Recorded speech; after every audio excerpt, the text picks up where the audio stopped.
les vraies victimes. Ça veut dire que ce sont nos parents les vraies victimes. Ça veut dire que ce sont nos forces de défense et de sécurité les vraies victimes. Mais c'est pas nous, nous n'avons pas le droit de nous défendre, nous n'avons pas le droit de nous plaindre. C'est ce qui rend cette guerre complexe en fait. Les forces de défense et de sécurité ne peuvent pas vous dire ça.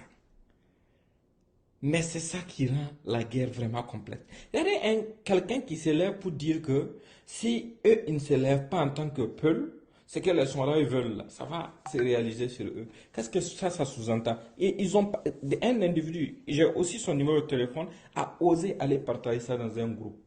Parmi les FDS qui sont à Falaguntu, il n'y a pas un seul Songhai. Il y a des peuples parmi eux. Notre armée là n'a pas d'ethnie. Ça c'est un. Au-delà de ça, parmi nos VDP, il y a des peuples. Et nos VDP n'ont pas fait une seule opération dans un village peul. On connaît exactement qui sont les gens qui viennent nous attaquer. Mais nous avons toujours évité ça. Quand vous prenez toute la banne là, dans la zone qu'on appelle la région de trois frontières là, si vous prenez Falaguntu, la commune de Falaguntu a combien de villages? À l'est de Falaguntu, on a Sela, Ouiboria, Gomo. C'est trois villages à l'est. Des trois villages, Ouiboria et Gomo sont des villages Songhai et le village de Sela et Peul. Ouiboria a été attaqué, des gens ont été tués là-bas, Gomo a été attaqué. Gomo a permanemment des incursions là-bas. Mais c'est là que le village Peul n'a jamais été attaqué, personne n'a bougé. Nous, on dit rien, on regarde seulement.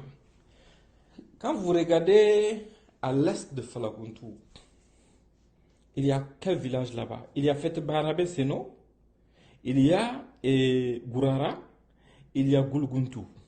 Gulguntu et Gourara sont des villages tamashek. Fete Barabe Seno est un village Peul. Il n'y a jamais eu une seule incursion terroriste dans le village Peul de Fete Barabe Seno. Mais à Gulguntu, ils sont même allés assassiner des gens dans une mosquée. À Gourara, le lendemain du massacre de Gulguntu, ils sont allés assassiner une femme. On ne dit rien par rapport à ça. Quand tu regardes au sud, on a quoi? Belugou, Ekeu, Haini, Zeidrabe et autres. Ce sont tous des villages peu. Il n'y a pas eu une seule incursion dans un seul de ces villages. Même un. Ce que je suis en train de dire, il faut retenir, c'est très important. Tous les peuples ne sont pas des terroristes. Non. Mais tous les terroristes qui sont en train de nous attaquer dans nous, notre zone là, ce sont des peuples. Faites bien la différence. Donc, aujourd'hui, les gens font un travail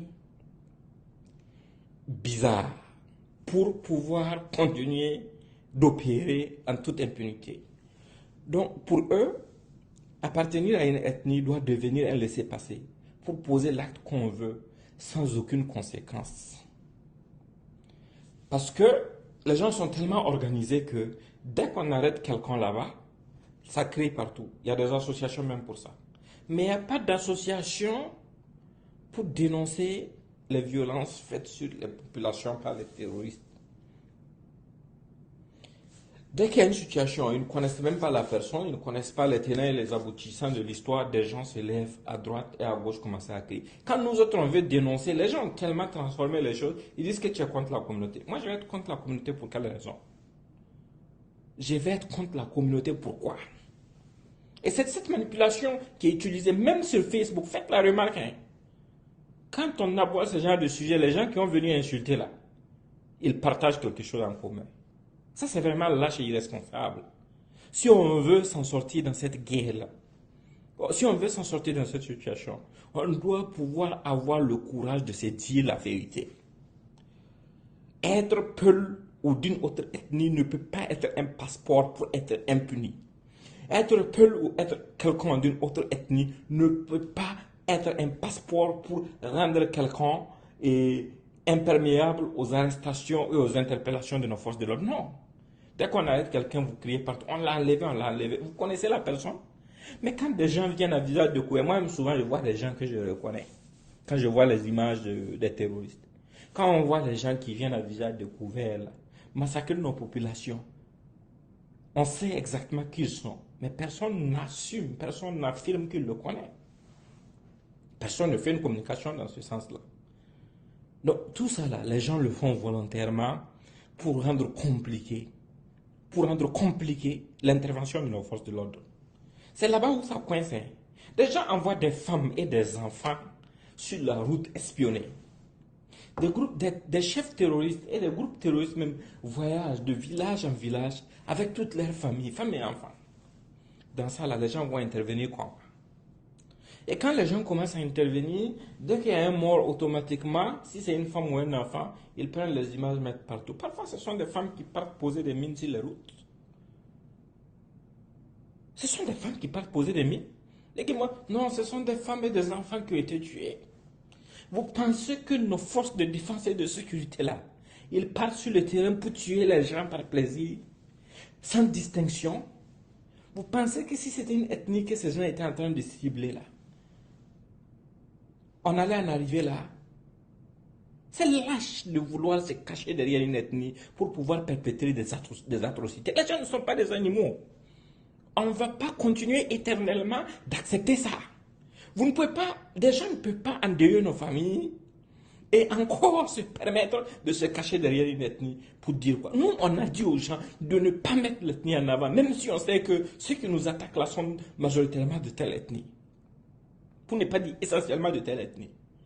Mais vous avez le culot de venir mettre l'ethnie en avant quand on interpelle des gens qui sont suspects. Ou bien quand la gendarmerie part, par exemple, dans ce qui est arrivé dans la commune de Falagountou pour arrêter des suspects qui prennent des armes, commencent à tirer sur les gendarmes. Quand les gendarmes les abattent, vous êtes capable de sortir pour dire que non, ce sont des civils qui ont été abattus. Toi, tu es à Ouagadougou ou bien en France ou bien quelque part d'autre, en brousse, en pleine brousse, là où il y a des attaques, là où des terroristes passent chaque fois pour venir attaquer les grandes agglomérations, où il n'y a jamais eu un seul déplacé interne, où les gens vivent tranquillement avec leurs animaux alors que les terroristes passent aller dans d'autres grandes agglomérations, retirer les animaux des gens d'autres ethnies là. Là-bas, tu dis que quelqu'un qui est assis là-bas là, que tu ne sais même pas pourquoi la gendarmerie est allée pour le prendre là, tu dis que la personne est innocente. Mais ça, c'est de la mauvaise foi. On peut s'en sortir avec ça. Et ce qui aggrave ça, c'est notre silence. Quand on ne parle pas, les gens pensent que non, on a peur, ou bien qu'ils ont plus de réseaux, ou bien de plus de grandes gueules que nous. Ce qui se passe, c'est quoi? Les gendarmes se lèvent sur la base d'informations précises, ils partent pour arrêter quelqu'un. Dès qu'ils vont finir les arrestations, des gens vont se lever automatiquement, comme celui qui a utilisé le numéro d'Arabie Saoudite dont je vous ai mis l'audio là, pour envoyer des audios partout avec des mensonges. Partout, et puis transférer partout pour faire croire à des exactions, pour faire croire à un ciblage ethnique. Et jusqu'à ces gens-là vont transférer ça aux organisations de défense des droits de l'homme partout dans le monde qui vont prendre ça comme base légale pour pouvoir faire les revendications des rapports. C'est vraiment ridicule en fait. Les gens ont grandi ensemble là-bas. À Falagountou ville, là, il y a des familles Peuls qui vivent là-bas. Femmes, hommes, enfants, qui n'ont rien à craindre. Dans les VDP de Falagountou, il y a des Peuls qui se sont enrôlés. Parmi les gendarmes et militaires qui sont déployés à Falagountou, il y a des Peuls. Nous, on n'est pas à l'étape d'ethnie. Si on était à l'étape d'ethnie, ça n'allait pas arriver. Parce que quand on regarde là, tout est clair. Et quand vous regardez, même quand vous quittez Falagountou, vous remontez.